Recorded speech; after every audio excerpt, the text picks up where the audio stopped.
Welcome to Jilly G's Kitchen. Today we're going to make chocolate peanut butter brownies.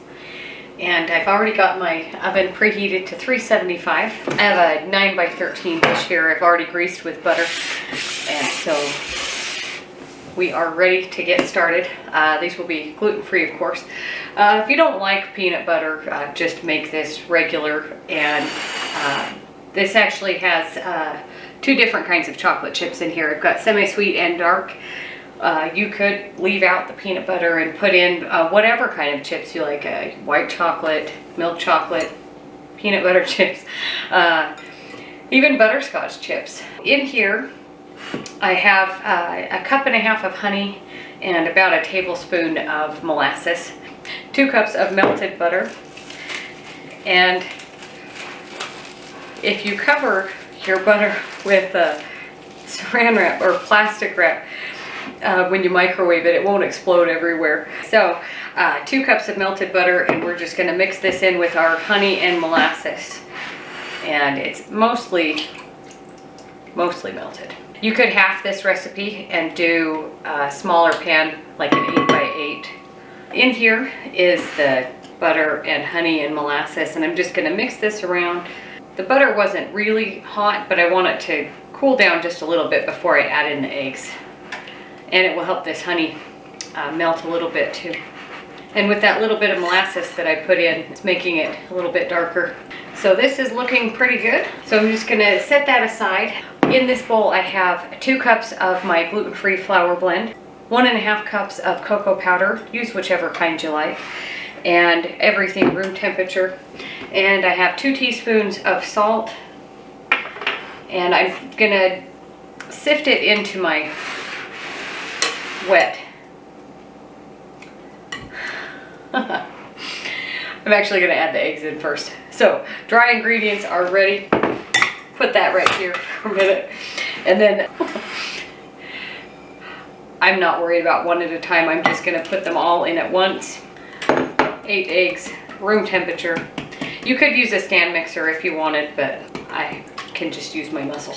And it might seem a little bit liquidy. I've mentioned before also in my other recipes or videos is I don't use xanthan gum for just regular baking. There are a few recipes, but I've discovered that just an extra egg is all that's needed to give the binding agent without giving the texture that the xanthan gum would give. And so most of my recipes, unless called for, I've already adapted it to have the extra egg in there. So you don't need to worry about adding in an extra one. Unless you find, if you choose a different flour blend and you notice that they are dry and crumbly, experiment with an extra egg. You see what you can figure out. That's what I figured out.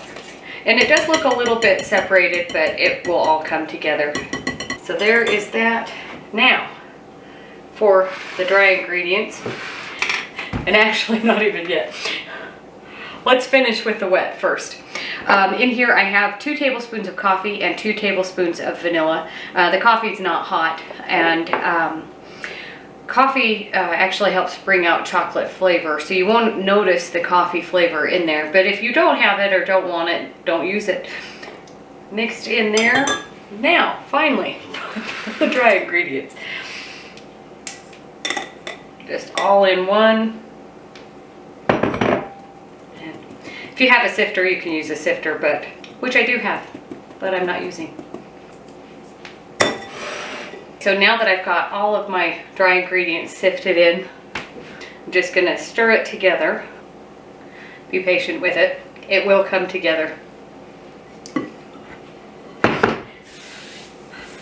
I'm just going to get everything that is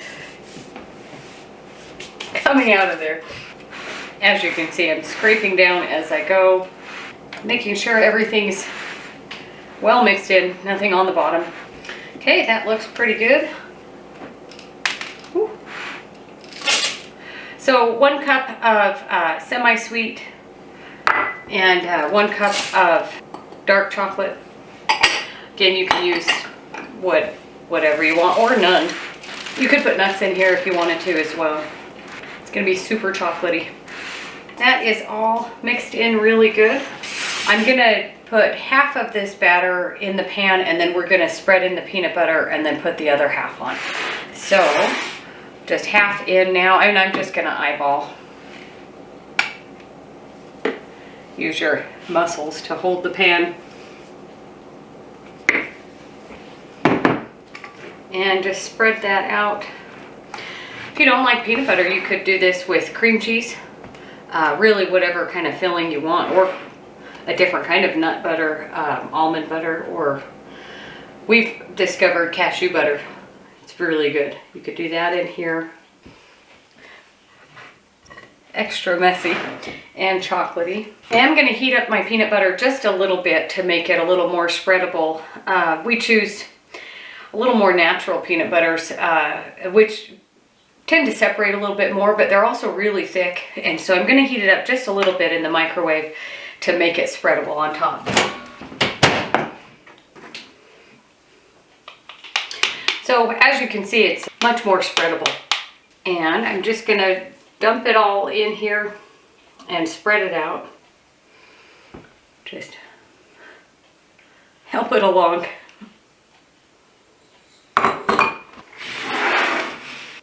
I don't really mind if it's mixing in with the batter, depending on how much peanut butter you like. That was probably about 1.5 cups of peanut butter. If you use peanut butter that has sugar in it, again, the more natural peanut butter that I use doesn't have any added sugar. But if you have peanut butter that does have sugar, it'll probably yield a sweeter brownie. Okay, so now we're gonna pour the rest of this brownie mixture on top.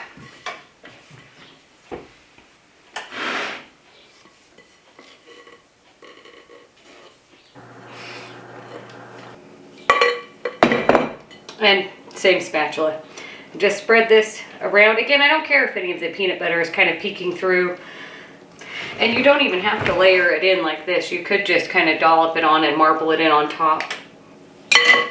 So this is ready to go in the oven. 375 is what the oven is preheated to. Everybody's oven is different. I'm looking for just to be set in the middle. You don't want it to be jiggly. Well, maybe you do. So I'm gonna put this in, check it at 30 minutes, and I'll show you what it looks like when they're finished.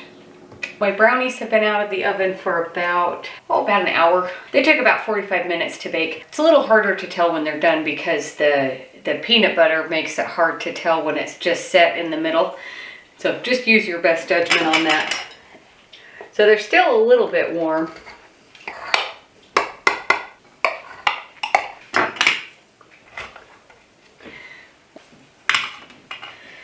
Looks pretty good. You can see that peanut butter layer in there. I actually think I've got more batter on top than in the bottom, but that's okay. Let's take a bite. Pretty good. It's really fudgy brownie. Just the right amount of sweet, and the extra semi-sweet and dark chocolate chips that we put in there help too. So thanks for watching. Don't forget to like and subscribe, and we'll see you on the next one.